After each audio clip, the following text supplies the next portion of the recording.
Hello, Malvan here again. And sometimes I cannot let things stay as they are.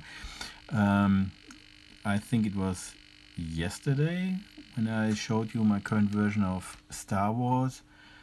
I'm going to load it again. And you see it is still as flickery as before. I examined the code closely and I think the CPU emulation is the bottleneck. It does not look bad actually. I cannot discern where there are major flaws or shortcomings in it. I think it looks really good. It is now a little bit faster than yesterday because it uses two CPUs, and the way MAME and AAE handled it was to use one CPU core and switch contexts between those different CPUs to, well, save memory, or I don't know what. What I did, I built two separate CPUs with complete separate registers and separate memory and so on. So there's no need for context switching between the two. You can just run them after another. That saved, I don't know. In Vectrex cycles, I always calculate in Vectrex cycles nowadays. It saved about 1,000 or 2,000 Vectrex cycles, which sounds really much. But overall it just isn't. The emulation part of this emulator Star Wars takes about 15,000 Vectrex cycles. This is huge. It is, as said yesterday, 3 or 4 times more than any other game. Even Major Havoc, which has also a double core of 6502s. I don't know how to speed up the CPU, lest I do a static binary translation, and somehow I can't bring myself to do that, at least not yet. This is a major undertaking, and I'm not ready for that yet. I will still be looking if I can speed this up, but well, I don't know. Just a few facts about the speed, because I did some speed measurements. What I said, the overall emulation takes about 15,000 cycles. The first CPU takes about 5,500 to 6,000 cycles.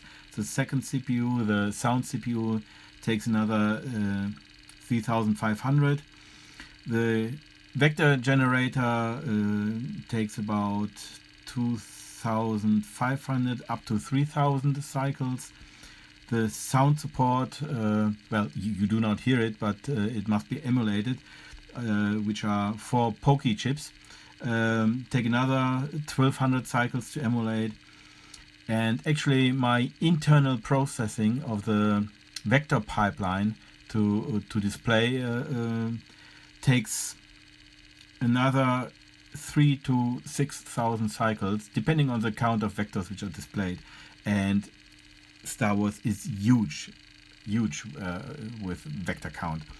The text you said, you saw just there were over 1,000. Over 1,700 vectors. I watched the battleship explode. Well, the Vectrex library did not crash, so it was below 3,000 vectors, but at one point I tested it and it was about 2,500 vectors. Never are we going to display that on a Vectrex. Anyway, long talk.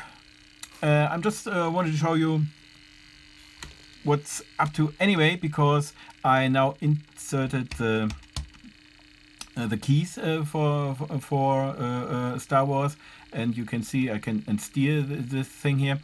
What I also did, there usually is a cockpit at the low left and right side.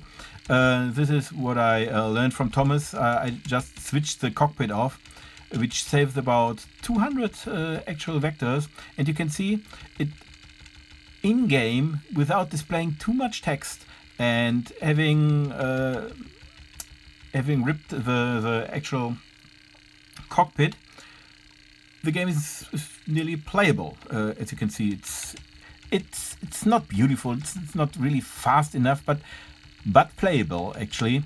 And I think once someone, hopefully not me, does implement a static binary compile of a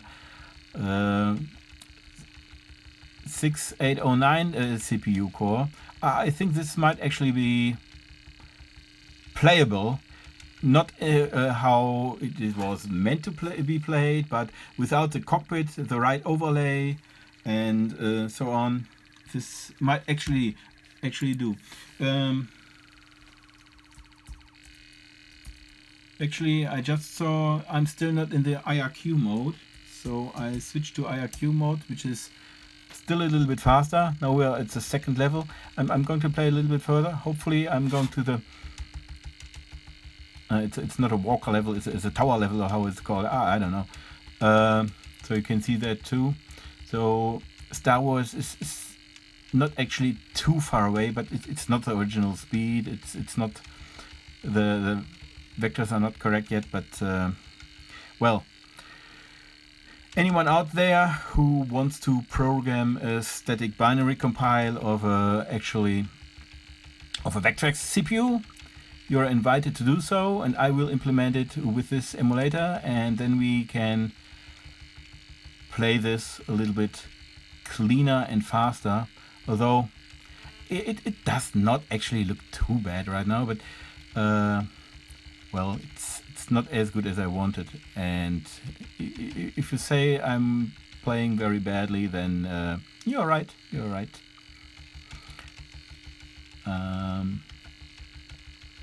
Yes, I'm going to play till I die, and then I let you go. Shield's gone, so now I'm gone too. Game over. Yes, that was the current stand on Star Wars. I implemented the controls. I did a little bit of tweaking since I switched the cockpit off, and then the game is nearly playable. It saved me about 200 vectors, and in-game there is not so much text, so that well, the display can be saved, I think. Thomas has also an option to switch off the some more vectors, like the shield above. I can't remember, is there a copyright sign somewhere which we can still lose? No, I don't think so. No, there's no. The shield, there are probably another 30 vectors or something like that. This can be. Here it slows down quite a bit with all these fighters and the shots displayed. Probably we could also display less stars. I think there are about 60 or 70 stars. If we reduce the stars to, I don't know, perhaps 30 stars. We can tweak this a little bit to be playable, but it's not. It will never be 100% the arcade experience, I can tell you that. Even with the fastest CPU, Vectrex is not capable of. Oh, okay. Long talk, and thank you again. Ciao.